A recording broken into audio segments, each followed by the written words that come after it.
Hi everyone, welcome to my new blog. তো আশা করি তোমরা খুব ভালো আছো এবং আমিও খুব ভালো আছি। তো আজকের ব্লগটা তোমাদের জন্য এবং আমার জন্য খুবই স্পেশাল হতে চলছে, কারণ আজকে হচ্ছে 25শে বৈশাখ, মানে হচ্ছে রবীন্দ্রনাথ ঠাকুরের জন্মদিন। তো আজকে আমি এক জায়গায় যাচ্ছি, তো তোমরা কিন্তু পুরো ব্লগটা দেখতে থাকো, আশা করি তোমাদের খুব ভালো লাগবে।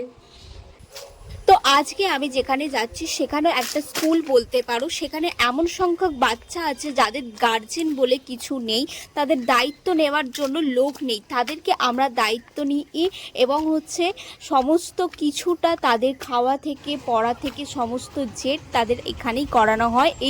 তো এখানে সমস্ত ডেকোরেশন আমাদের কমপ্লিট, সমস্ত বাচ্চাদের রেডি হয়ে বসিয়ে দেওয়া হয়েছে ম্যাডামদের অপেক্ষায়। ম্যাডামরা এলেই অনুষ্ঠানটা চালু করা হবে। তো তোমরা কিন্তু ব্লগটা দেখতে থাকো। বলছি পাঞ্জাবি পরে চুপ চুপ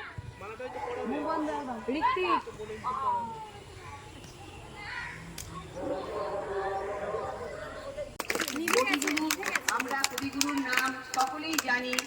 আমরা তার বাস্তব জীবনে দেখেছি যে তিনি কবি শ্রেষ্ঠ, সেই জন্যই কবি গুরু রবীন্দ্রনাথ ঠাকুর। প্রত্যেকেই ছোট থেকে আমরা সহজ পাঠ করি, জল পড়ে পাতা নড়ে দিয়ে শুরু করে আমরা তার বই পড়ি, কিন্তু তার বাস্তব জীবনে তিনি অনেক দুঃখ কষ্ট পেয়েছিলেন। তিনি সারা জীবনে যা লিখে গেছেন তা একটা মানুষ সারা জীবন ধরে পড়েও শেষ করতে পারবে না। সেই হিসেবে কবিগুরু কিন্তু প্রচুর দুঃখ পেয়েছিলেন। আপাত দৃষ্টিতে তিনি বিশাল বড় ঘরের মানুষ ছিলেন, অনেক উঁচু দরের মানুষ ছিলেন, কিন্তু বাস্তব জীবনে যা দুঃখ পেয়েছিলেন সেটা কল্পনা করলেও আমরা শিউরে উঠব।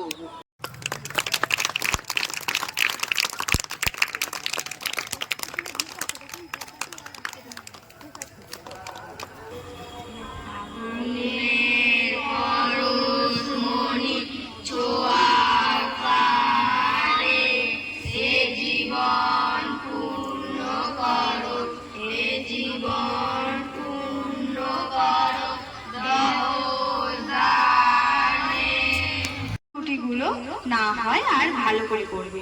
এরপর আমরা দেখে নেব একটি নৃত্য প্রদর্শন।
আমি এখন বাড়ি চলে এসেছি। তো কি বলবো, এখন বাজে 7টা 8টা বাজতে যাচ্ছে। তো আমি আর ভিডিওটা কন্টিনিউ করতে পারিনি। কেন, তাদেরকে হচ্ছে তোমার খাইয়ে দাইয়ে তাদের ঠিক মতন বাড়ি পৌঁছে দেবার করতে করতে ভিডিওটা করা হয়নি। তো এইটুকুনি। যদি আজকের ব্লগটা ভালো লেগে থাকে তো like comment share and subscribe অবশ্যই করে দিও। দেখা হচ্ছে নেক্সট কোনো ব্লগে। Then tata.